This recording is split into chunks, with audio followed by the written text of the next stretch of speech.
Woo! Good. Hi everybody, so my name is Matt Bussy. I'm Program Director for Philadelphia Jewish Film and Media, and it's my honor to introduce to you the director and the star of The Chosen One. We have Luzer Twersky, Elazar Fine, and yes, thank you. Round of applause. The Chosen One, or as I call it in my notes, the shaving horror movie that, Luzer and I we were talking outside briefly, and we both confessed how much we hate to shave because it makes us just cringe. And the first time I think they believe you, they don't believe me. I shaved this morning, and the whole time I was like, the chosen one, the chosen. Yeah. No, it's this movie though, it's so unique. I think it's like a psychological horror movie in a way, but it's also very realistic, and it's a very claustrophobic film. I think it has this very playful, kind of like absurd sense of humor to it too. So, I mean, Elazar, how did this idea come about for this film? Well, both Luzer and I come from that world, grew up religious, grew up Orthodox, and left. And this particular film sort of came into existence on a day that I was working at a production company in Santa Monica, and I had been promised a raise and a promotion, and then there was a day where both of my bosses got fired, and I ended up having to work for a more junior executive, and my raise and promotion went away, and I was just like, screw this, like, I have to make my own thing, I have to get out of here and just do something. And so I wrote it at work that day, and then just like immediately went into starting to figure out how to put it together, and just like reached out to everybody who had ever made an Orthodox film, and it was just like, can I pick your brain? And did you always expect for it to be a short film or a feature film? No, this is a short. I had written something similar as a TV pilot when I was in college that didn't end up really working very well as a show, but it works well as a short, I think, and is not something that I think would fit any other medium, really. Yeah, and then Luzer, how did this project come about to you? Well, there's his version of the story, and there's my version of the story. His version of the story is that when we first met, I hated him. Not true. I hate him now, but back then I didn't. I can tell you the story. There's no need. It's settled. It's settled history now. He reached out to me. I also come from the same community. I've done a couple of films portraying that community. So he reached out to me, and I read it. Actually, this part is true. He did send it to me first. I didn't read it. Then it came through someone else, and I didn't read it. No, it was not sent to you first. It was I sent it to Malky. Malky read it. The actors in the film. No, but it came from Miriam Rabinowitz first. Okay. See what I do? Miriam Rabinowitz. It's always been Miriam Rabinowitz. So she sent it to me, and I was like, it's another short film about some guy who's never made a movie. I'm not even gonna bother. Then it came through a mutual friend of ours, and she said, no, you should read this one. And I read it, and I loved it, and I was like, here's a guy who comes from the community, who has, pedigree, he went to film school, he knows what he's doing, and he can write. So I was really excited finally to do something with people who understand that life and also understand how to make films. So I was very excited, and then we met, and that's how I got involved. Yeah. Amazing. Great story, right? Yeah. I think what I loved about The Chosen One is that identity, is such a crucial theme of the movie, and I love, Elazar, what you do with mirrors and reflections in the film, and there's that really eerie shot where you've grown your sidelocks and your beard back, and you look in the mirror, and the mirror's just cracked. Yeah. And the way I interpreted this movie is that there's no real way to escape your community or like your customs in a way. It's like you can shave as much as you can, but you're always going to end up, you know, back. Is that kind of how you interpret it when you wrote it? The first thing I would say is just that I think like any movie is open to interpretation, or any piece of art is open to the interpretation of people watching it or reading it or looking at it. Like it's not really for the filmmaker to say. But in my personal view on it is similar but slightly different, which is that I don't think it's impossible to escape your roots necessarily if that's what you want to do. And who knows what escape means anyway in that context, really. But the idea for me was more that there are no shortcuts. He thinks he's going to shave his beard, and this is like this big symbolic thing he's going to do that's going to really change everything and change who he is, and you know, he's going to go out into the outside world and who knows, like start his own adventure. And the reality is that like it's not about a symbolic moment like that. It takes like 10 years of just like wandering and hoping someone will talk to you before you become somewhat functional in the outside world. And a lot of that is because of the inner stuff that has been sort of that you've grown up with, that it's a big part of who you are. So yeah, anyway, so the idea is that like the only way that you can take a shortcut in the end, he learns, is to like sacrifice yourself, mutilate yourself. And like my whole body just went like yeah. this. Oh, that's. Yeah. I mean, I know people who left and fucked off to Minnesota or somewhere. I mean, I'm sure there's other Jews in Minnesota. I don't want to put Minnesota down. Like New Yorkers think there's Jews only in Israel and New York, and there's nowhere else. But I know a guy like just went to Minnesota, went to college, and got married, has kids, and never looked back. And I have a lot of friends who went to all kinds of places, and they moved on, and other ones who left very angry and like I'm never ever do it, and then they found some kind of like part of a version of Judaism that works for them. And I wouldn't say that that's necessarily coming back, but I think part of the process of leaving that world is finding your new place. That's really what it is. It isn't. It's much less about getting away from something than about finding where do I fit in, where am I comfortable, what kind of life do I like living. I'm still on that journey. I have no idea. Ask me again in 50 years if I'm still here. We will bring you back in 50 years here. For the next film. For the chosen, Which is gonna happen. the chosen 57, yeah. Because it takes that long to raise the money, it's, How is this film? Well, I guess my next question, and then I want to open it up to the audience. Obviously, the topic of depicting ultra-Orthodox Jews in films and in TV, it's become such a sensitive topic. Don't get me started. Get him started. Let's talk about it. Okay, how do I say this? Okay, how has this film been?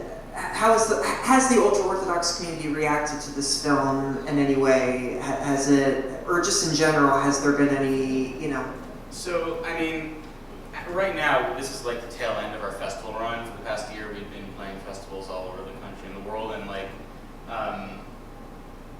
ultra-Orthodox Jews don't tend to come out to film festivals, so it hasn't really had that much exposure in that world. At some point this year, it's going to end up online in some capacity, and then I think we'll be able to, Yeah, that's how usually we start getting feedback. Yeah. Because it goes online, someone downloads it, puts it on WhatsApp and Telegram, and the next thing, like everyone sees it. Yeah. But also, I think we have, Luzer and I both have a lot of things to say and a lot of thoughts about depictions of ultra-Orthodox Jews in media, and I think there are very few good ones that come from anywhere outside of Israel. A couple that I can think of that are American that I think are really good. But, we try to do something. One thing that I like to try to do, that I think we both like to try to do, is just tell these stories in different genres. I think a lot of the films that have come out before that are about Orthodox Jews, especially American films, are very indie, hold your hand, kind of showing you what the community is like. And I kind of would just rather just make a weird psychological horror film that kind of throws you into it and doesn't really explain too much. And the other projects that we're working on now are similar in that way. Doing an action movie that has an ultra-Orthodox center, or Yeah. So. And I had it in the beginning. The first feature I did was called Felix Amir. I don't know if it played here or not, and if not, I'm still mad. I think I'm sure it actually. Yeah. But I remember like that film. Yeah, it was. It did. I'm pretty sure. Yeah. We're cool now. Everything's fine. Everybody sit back now. You know. I had been a fan, by the way, of Luzer's from that film and a couple others for years before we met, and he hated me. But that was the first time we met. It's fine now. Yeah. Anyway, he's amazing in Felix and Mira. Oh, thank you. But that film was the first film where the director, I felt like the director. First of all, it's a Canadian film. It's more French. It's Québécois, so they're not really obsessed with spoon feeding the audience. So he didn't care about that. So almost everything I told him about the community, a lot of stuff he just put it in the movie and doesn't explain it. And it was the first time that anyone has done that. Like usually you'd have a scene where like, I don't know if you know what Nagelwasser is. When you wake up in the morning, you're supposed to wash your hands by the bed. Yeah. Right? Any other movie would have spent some kind of exposition and explaining what this is. And it's not just that, all these kinds of things, all these rituals, he just puts it in the movie and just leaves it there. And it's like, well, the audience is going to assume it's some kind of ritual. You know, if they want to know what it is, they'll go online. You know, this film is not Wikipedia. You know, and I think that's one of the things. So when I first got started in acting, that was one of the reasons I got started. Because I started watching movies in secret, and I was looking for films about Hasidic Jews, and everything I saw was shit. And I was like, I'll go out there, and I'll make movies for my community, and it's going to be accurate, and people will better understand. Because I do think that I'm a storyteller. Even before I was an actor, when I was still Hasidic, I've always been a storyteller. And I think it's one of the most powerful tools. It's how you get people to understand each other, it's how you get people to feel for each other. And if you're making a movie about Hasidic Jews, and you're not accomplishing that, you've wasted your time and your money. And if you've misinformed people, and again, we're not making documentaries here, but you know, you're doing a disservice to the community. You're not creating that sense of understanding. I hate this word, but it's an otherizing kind of thing. It's like, oh, look at these weird people. And we just joked about this, like students come to New York and they go to NYU or your film academy and they want to make their first film and they look around, okay, what's interesting here? What about those guys with the weird haircuts? You know, make a film about them. So it's that kind of thing instead of like, you know, coming from a place of understanding and trying to get people. I'll do that real quick. Something that I meant to say when I was talking about making the chosen one, what kind of film it was and the kinds of movies that we want to make. I think ultimately the thing that matters the most when it comes to making a movie, beyond like properly representing a community or, you know, doing right by the community or whatever it is making a good movie, making a great movie, ideally. And there are movies that have been made about the Orthodox community that don't get everything right, but that I think I still love, I think you still love, because they fundamentally have their heart in the right place, they're coming at it from a human standpoint, and ultimately, like, the person who's making it is passionate about filmmaking and has a certain level of ambition around it. Whereas there are movies that are made about the community that are super glossy and well-made and have movie stars in them, but like Luzer is saying, was just a director who found a weird community and he wanted to set a story in. And that ultimately affects the quality of the movie. So I don't care if that's the reason the movie's getting made. I care about the fact that if you're making a movie for that reason, ultimately the movie is not going to be very good. And that's all I care about, is making good movies. Yeah, all good points, and I really, you know, applaud you both for definitely taking this topic and this community and really depicting them in an honest light. So thank you. Thank you. Definitely want to open up to the audience. Yes, over there. Yes. Hi. Hi. I'm wondering how many people in your generation or older people have assimilated into the community, just the human community, going to NYU or, you know, making films, and if you could take this to the next step to see how, you know, people who don't want to live that hard life, you know, being Hasidic. There are a lot of people like that, but maybe we want to see more or we want to know more about that. I do. Is that a question? I was just gonna ask. So what's, Or is it a whole book? I mean, there are some people are leaving all. I mean, I always want to take one. I want to say one note. Like, it's not like that life. I want to clarify. It's not that hard for people who want to live it. You know, it's like for people who get their spiritual fulfillment from it. It's not that difficult. It's just for me, it doesn't work. Very difficult.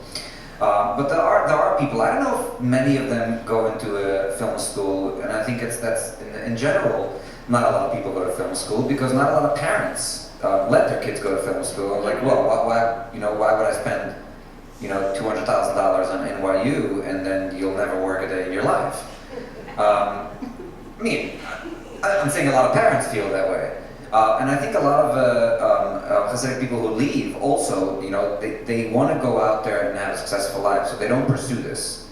It's only crazy people like us who are like, yeah, we're fine being poor, that's totally cool with us. As long as we can tell stories. So I think it's less. But now we're starting to get more. We're seeing in theater, actually, in New York theater. There's more of us getting into that. But yeah, I wish more people did. I think we would have an easier time casting our stuff. We would have an easier time finding all kinds of crew and people to work with. But yeah, it'd be nice if more people did.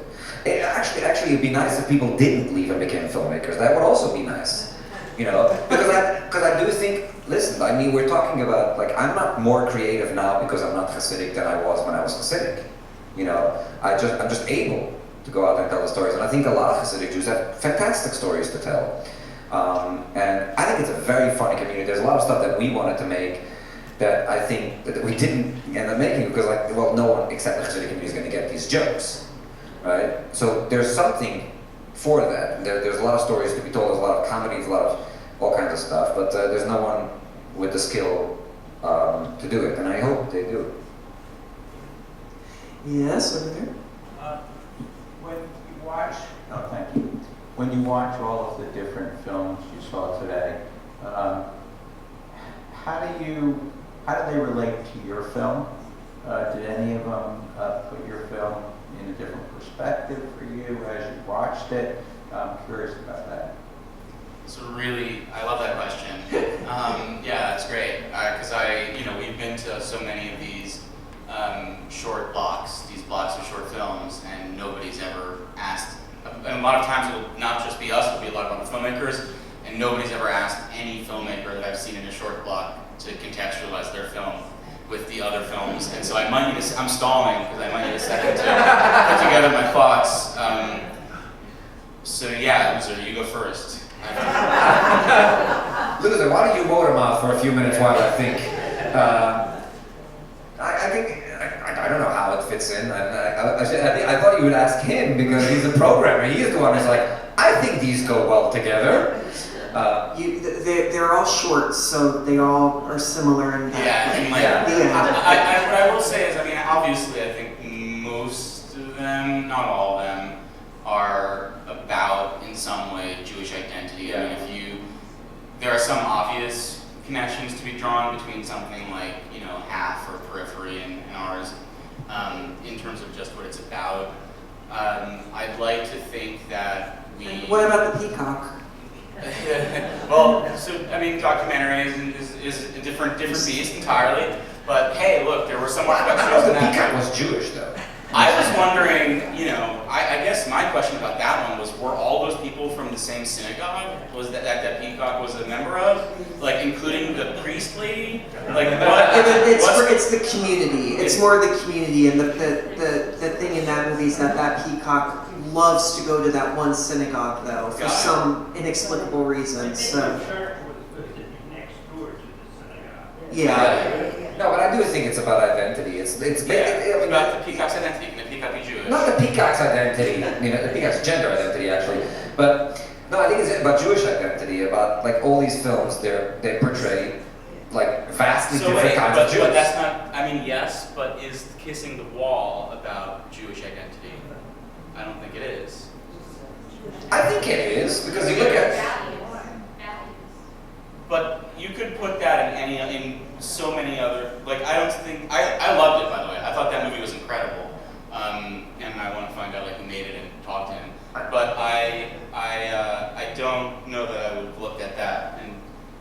I love Israeli filmmaking, but I don't think that relates to our. I think that's a Jewish identity film because look at Half, right? In Half they had a hot blonde girl, and she was a shiksa, and then a movie later you got a hot blonde girl, she's Jewish identity movie, boom.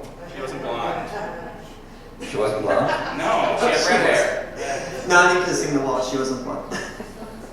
I'm gonna see my optometrist this week.